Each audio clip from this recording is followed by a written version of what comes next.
Muy bien, estamos ya con la grabación, entonces vamos a ver la historia y vamos a entender un poquito en qué consiste este asunto de la prehistoria.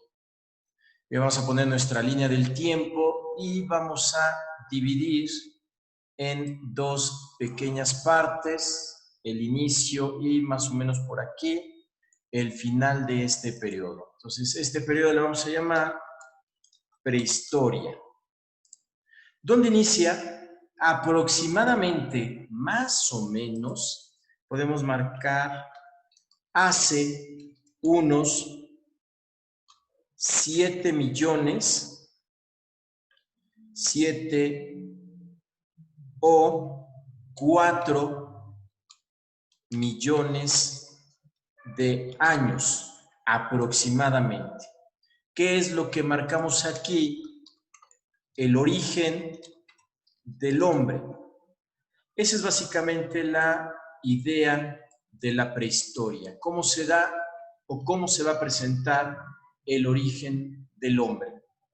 Bien, esto se da a través de un proceso, pero antes de ver ese proceso, vamos a designar algunos aspectos de la prehistoria que son importantes. Bueno, dentro de la prehistoria, ¿sí? Tenemos tres niveles o 3 grados en la prehistoria. Uno es lo que conocemos como el paleolítico.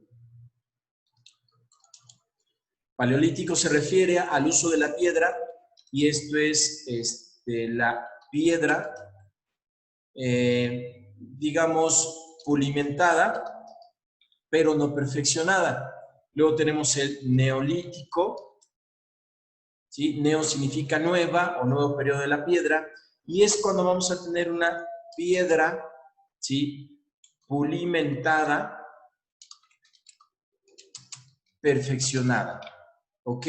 Ya irán entendiendo. Y la edad de los metales, ¿sí? El uso del bronce y principalmente del hierro. ¿Ok? Así vamos a marcar más o menos lo que es la prehistoria.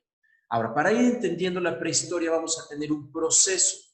A eso se le conoce como el proceso de hominización. Así tal cual. Es un proceso llamado proceso de hominización. Ese proceso de hominización va a estar primordialmente marcado por dos aspectos. Lo voy a poner así, en este proceso, más o menos ahí. Ahí está, ahí cabe todo. Bien, esta hominización es una evolución, es un proceso de evolución biológica. Tal cual una evolución biológica. ¿Por qué se va a presentar como una evolución biológica? Porque vamos a tener cambios en el organismo humano. Entonces, vamos a partir aquí del animal, un animal que conocemos como homínido. Va a estar aquí el animal, un homínido, ¿sí? Este homínido es el que va a tener una serie de cambios y se va a transformar en lo que vamos a conocer como el hombre actual,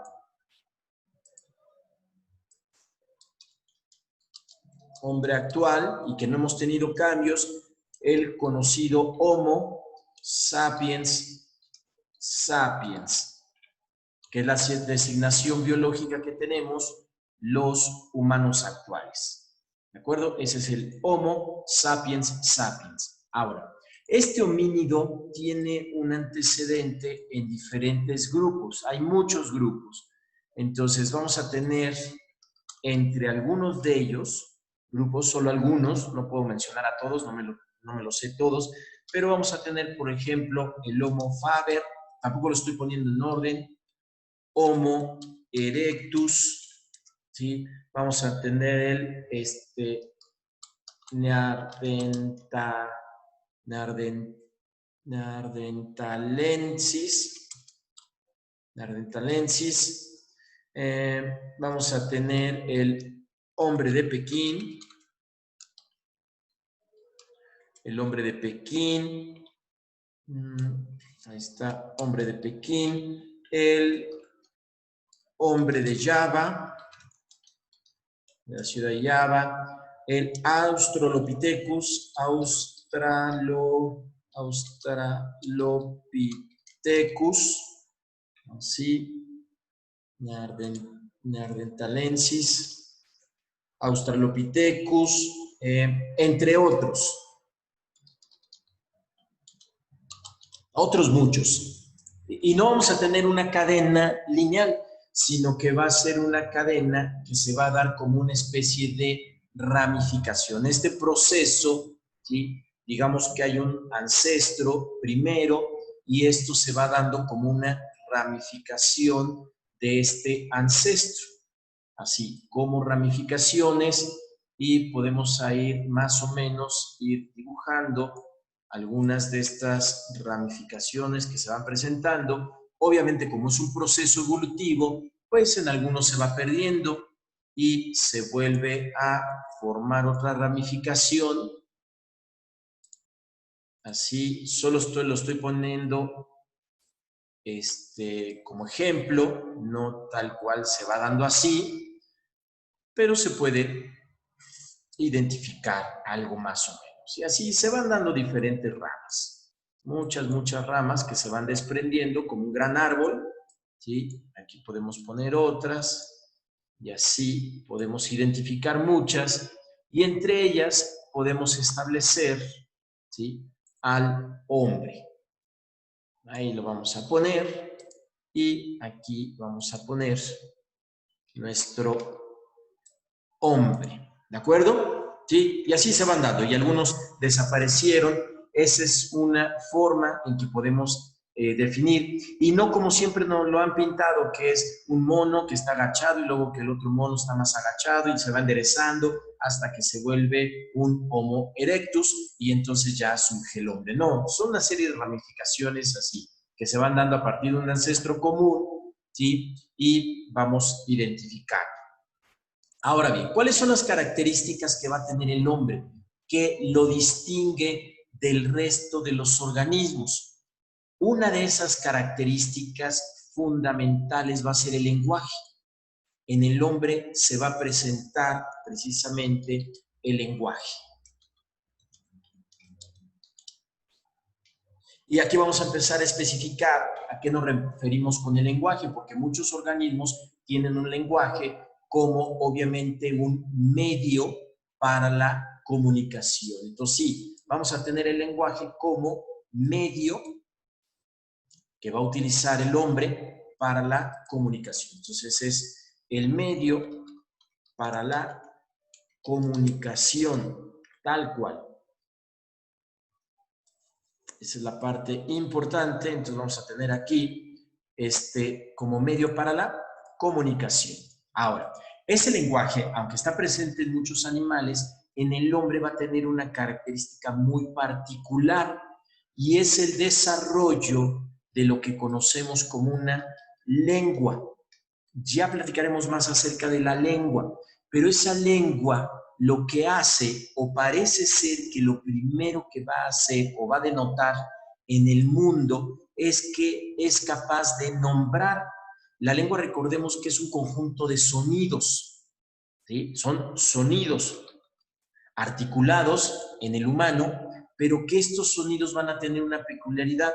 Son capaces de nombrar al mundo. Lo van a nombrar, van a establecer el nombre o le va a poner nombre al mundo, a las cosas, ¿sí? Son simplemente sonidos, así como lo están ustedes entendiendo. Lo que hacemos son sonidos, lo que estoy haciendo es emitir sonidos, sonidos que llegan a ustedes, pero con una estructura tal, esos sonidos, que ustedes pueden identificar a ese conjunto de nombres y ese conjunto de nombres van a recibir después una conceptualización, es decir, se van a convertir en concepto o idea. Concepto o idea. Y al adquirir ese concepto o idea relacionado con este aspecto de la comunicación, Entonces, ¿qué hacemos con la comunicación? ¿Sí? Efectivamente creamos nombres del mundo, le damos nombres: silla, árbol, casa, montaña, agua, todos esos nombres que establecemos al mundo, ¿sí? Y que se convierten en conceptos, ideas. ¿Por qué? Porque si yo digo agua, no están viendo el agua enfrente de ustedes. Ustedes tienen el concepto, la idea de agua. Si digo libertad, tristeza, angustia, hogar, plenitud, son conceptos o ideas que tienen perfectamente claros a partir de ese sonido, a partir de que hay un nombre que se le establece al mundo. Bien, esa comunicación lo que me permite es tener una interpretación del mundo.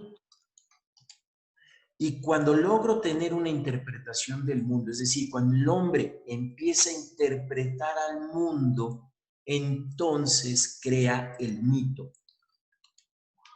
El mito lo podemos entender de muchas maneras, pero lo vamos a entender como una respuesta, ¿sí? El mito puede ser una fantasía, desde luego, pero es una respuesta a una serie de preguntas. ¿Por qué la lluvia? ¿Por qué las montañas? ¿Por qué el fuego? ¿Por qué el hombre? ¿Por qué la mujer? ¿Por qué infinidad de cosas? Y esa respuesta es lo que hoy en día y hasta el día de hoy lo marcamos como una tradición oral. Es la tradición oral. Y seguimos hablando de la tradición oral, es decir, seguimos expresando estas ideas a través de la tradición oral. Y esta tradición se da en el tiempo. ¿Cómo voy a marcar el tiempo así? Con 3 puntitos. Estos 3 puntitos los que me dicen es que esto continúa en el tiempo y hasta la fecha. Todavía seguimos teniendo mitos. Todavía seguimos marcando una serie de acontecimientos a los que podemos llamar mitos. Ya les explicaré con mayor detalle, pero en la introducción a lo que es la historia y lo que es la historia y cómo podemos entender la historia y la diferencia entre el mito y la historia, marcaba como ejemplo la cuestión de la religión, la Biblia, que habla de un mito. Consideramos un mito porque no hay ninguna prueba, evidencia del nacimiento y la existencia de Cristo, de Jesús.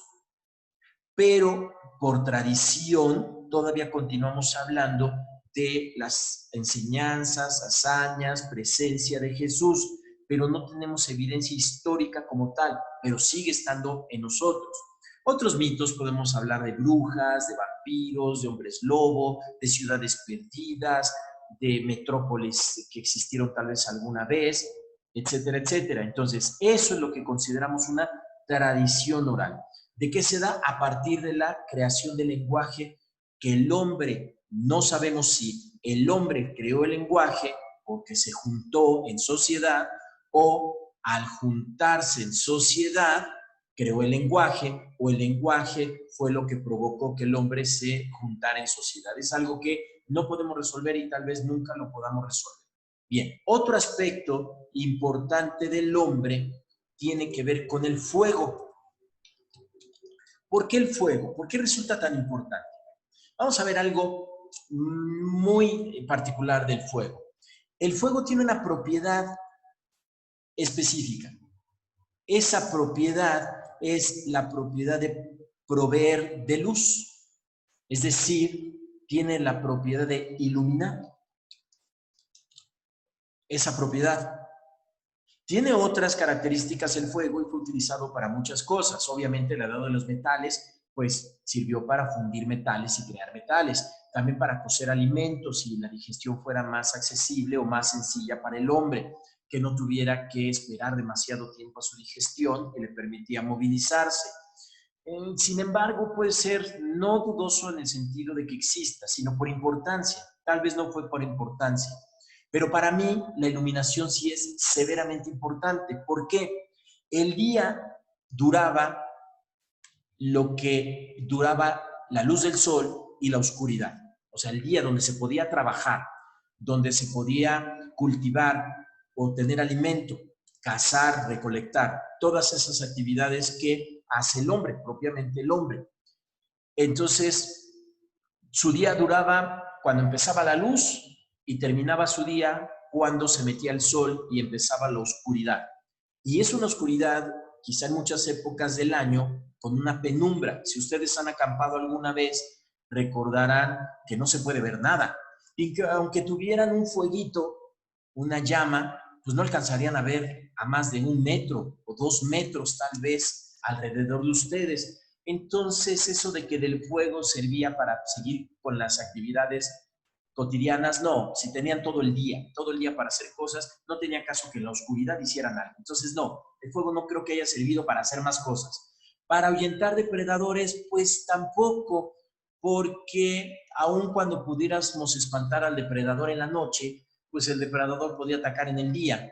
Y entonces, además, no era tan grave el asunto de los depredadores como para extinguir al humano. No parece que haya una correlación ahí. Para los alimentos, y eso hizo más inteligente a los hombres, pues hizo que la digestión fuera más accesible, más fácil, la digestión, pero no creo que eso los hiciera más inteligentes. Hoy le damos alimento cocido a muchos animales y sí han tenido cierta inteligencia o han tenido más actividad, obviamente, pero no, tampoco es muy representativo. Yo creo que lo más representativo es que la iluminación cambió el día y la noche, lo cual tuvo impacto directamente hacia la comunicación. ¿Qué quiero decir?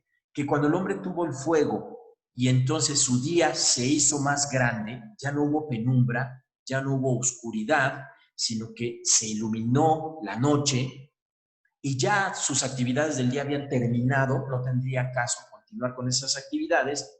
Entonces el fuego parece que esa iluminación, esa propiedad que tiene, provocó que el hombre se reuniera y hablara y se comunicara y obviamente creara una mayor interpretación hacia el mundo, ¿sí? Y mayor creación de conceptos.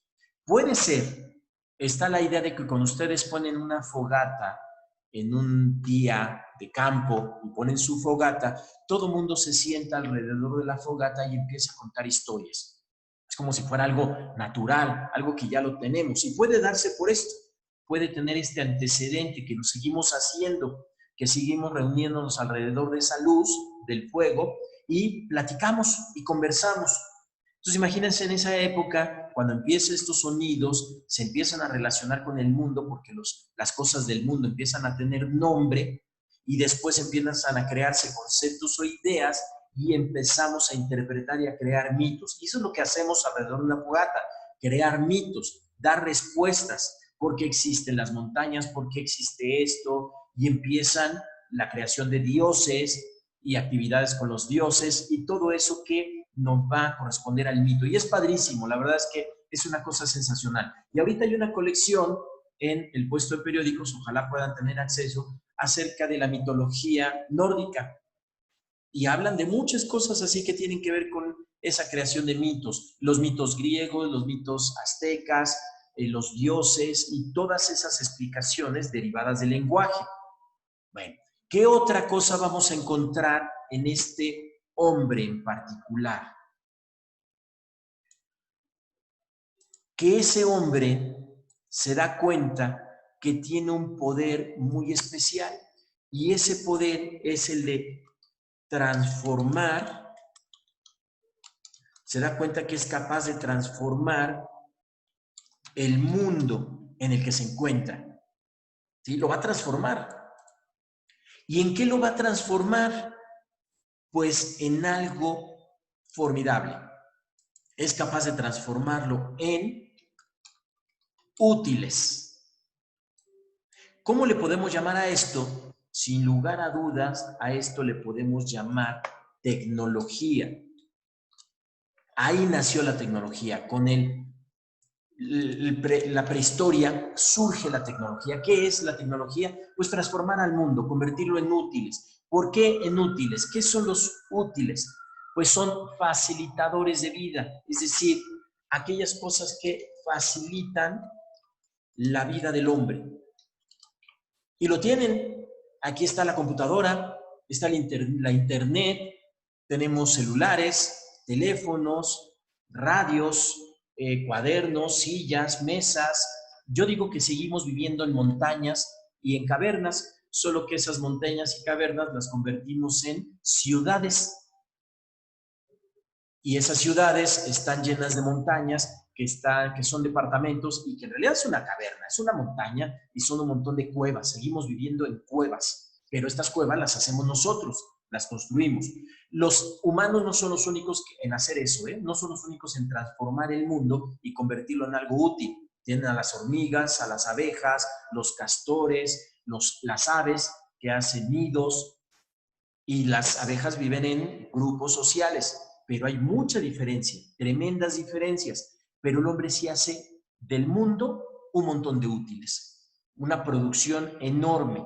Entonces, ahí es donde nace la tecnología. Entonces, fíjense muy bien, viene el lenguaje, surge el lenguaje, ¿sí? El hombre es capaz de comunicarse. ¿Y qué comunica todo? Puede comunicarlo todo.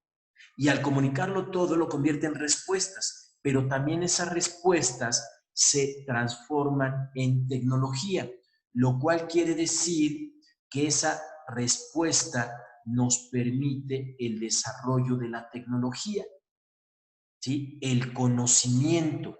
Podemos transformar, o sea, transportar el conocimiento por medio de la comunicación.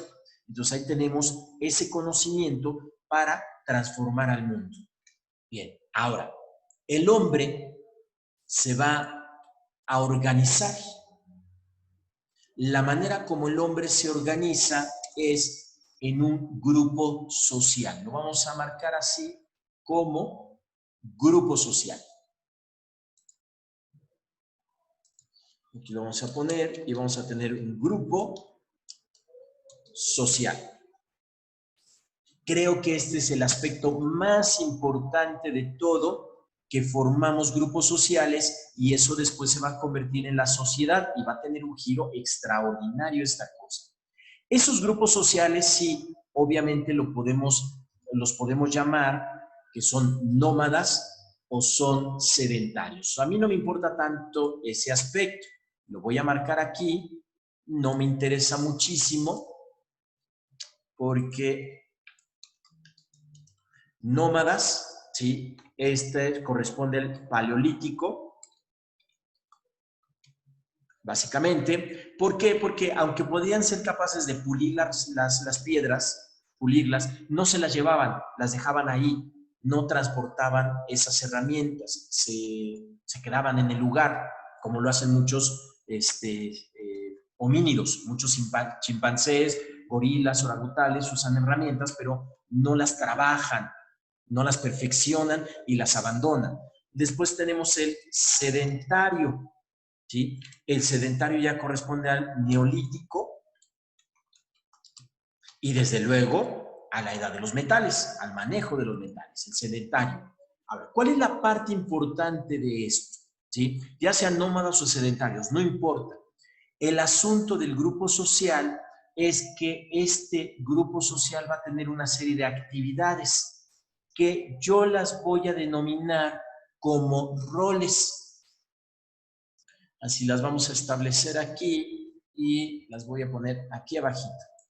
Vamos a establecer esa actividad como una serie de roles. ¿Por qué la pongo como roles? No se puede aclarar por completo, ni al 100%, porque no hay facilidad de tener esa investigación. Pero en este sentido de roles, recuerden que ese grupo social solo está formado por dos individuos, hombre y mujer. El grupo puede ser de 100, de 50, de 20, de 30, pero no son de miles, ni siquiera de cientos, podrían ser decenas, ¿sí? Pequeños grupos, pero está integrado solamente por dos, hombre, mujer. Pequeños, grandes, ancianos, como hoy le podamos llamar, porque esos son conceptos. El asunto aquí es que el grupo social está formado por hombre y mujer. Y los hombres y las mujeres tienen roles, es decir, hacen las mismas actividades, ¿sí? Y se rolan esas actividades. Habrá momentos en que el hombre prepare los alimentos y otros en que los case, la mujer también case, ¿sí? Si hay enfrentamientos entre grupos, pudiera ser que ambos participen, tanto el hombre como la mujer. Pero aquí hay un pequeño detalle, Y ese detalle lo voy a enmarcar para generalizar, lo voy a poner como una propiedad privada, porque vamos a llegar a eso. Al final llegamos a la idea o el concepto de propiedad privada. Esto pasa por muchas formas, muchas, y no quiero entrar en demasiados detalles, solo voy a marcar como propiedad privada como el final de este proceso. Esa propiedad privada me refiero a que cuando el hombre empieza a ser sedentario, se hace de la tierra de cultivo, es decir, él ya va a ser dueño de las cosas útiles. Vean, porque es capaz de transformar al mundo. Y entonces va a enfrentar a la tecnología, es decir, a crear lo que es la agricultura, ¿sí? La ganadería, manejo de animales, control de animales, las herramientas y todo lo que le va a servir, ¿sí?, para todas sus actividades, y a eso le vamos a llamar la propiedad privada, de lo que es dueño, lo que le pertenece al hombre.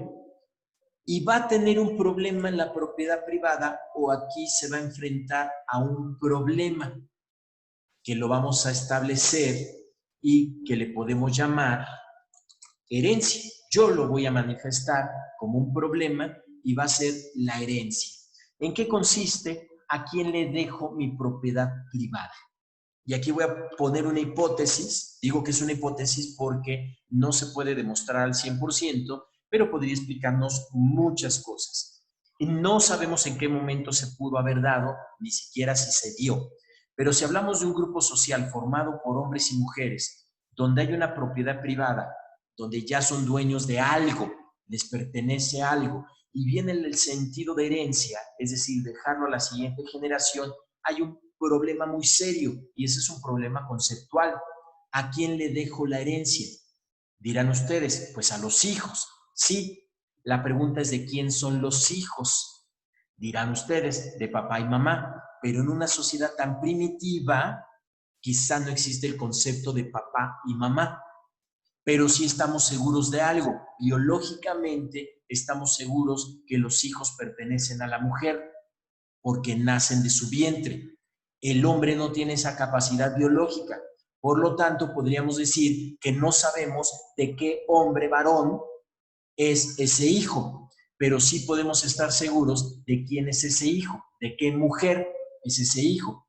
Por lo tanto, la única que podría heredar, ¿sí?, sería la mujer, y la herencia se la dejaría a otra igual, a una mujer de la que sí se puede saber de quiénes son sus hijos, y específicamente a la mujer porque es la que se puede conocer o saber quién es su hijo.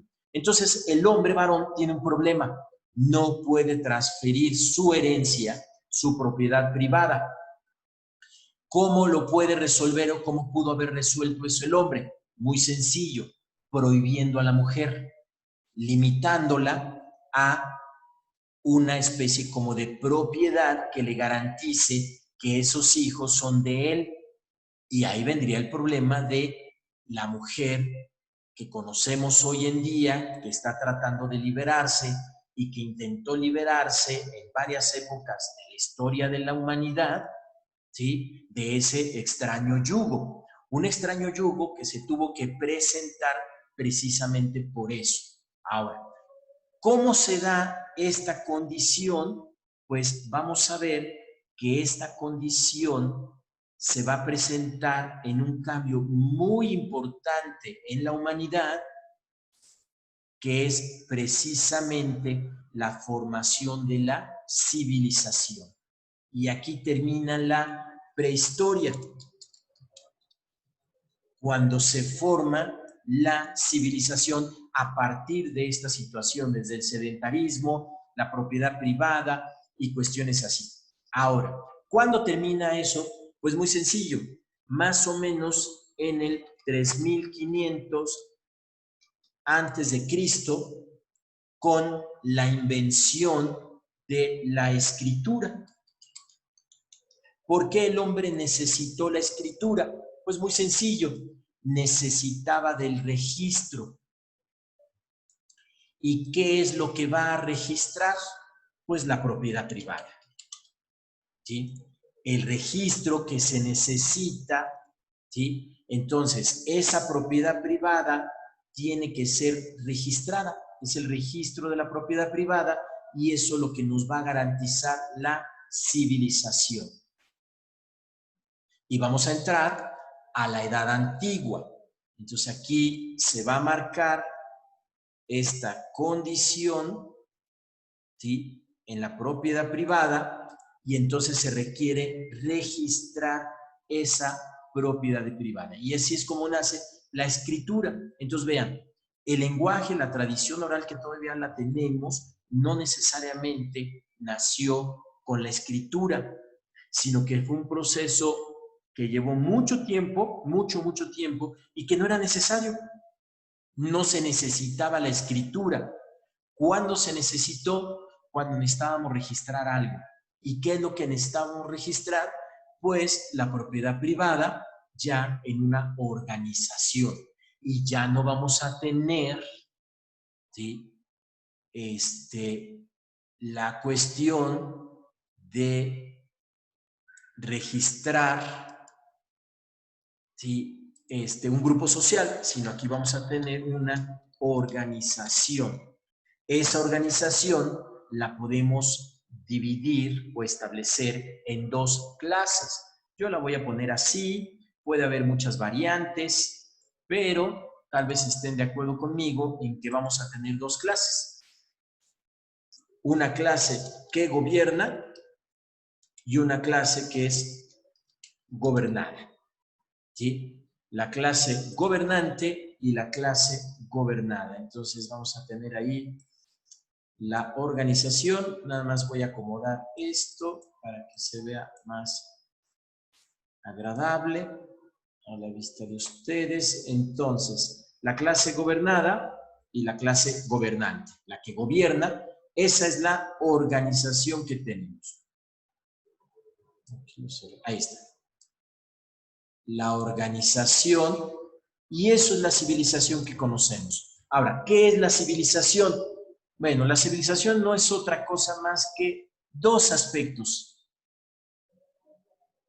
Y ustedes vean, todas las civilizaciones somos eso, somos dos aspectos. El comercio y la edificación, la construcción de ciudades. No hacemos otra cosa, ¿eh? Somos civilizaciones porque ejercemos el comercio y hacemos edificación. Y lo seguimos haciendo, solo que ahora lo hacemos de una manera global, globalizada, ¿sí? Hoy tenemos tratados y convenios internacionales, pero seguimos haciendo lo mismo. No importa qué sistema económico tengamos, capitalista, neoliberalista, socialista, comunista, no importa. Seguimos haciendo comercio y seguimos teniendo una edificación. Eso es la prehistoria. En términos muy generales, ¿sí? Y de una manera tal vez sencilla, porque esto sería muy complicado trabajarlo y llevaría muchas horas para su análisis. Bien, en el siguiente video vamos a trabajar y vamos a empezar a trabajar lo que es la civilización. Bien, terminamos la grabación y muchas gracias.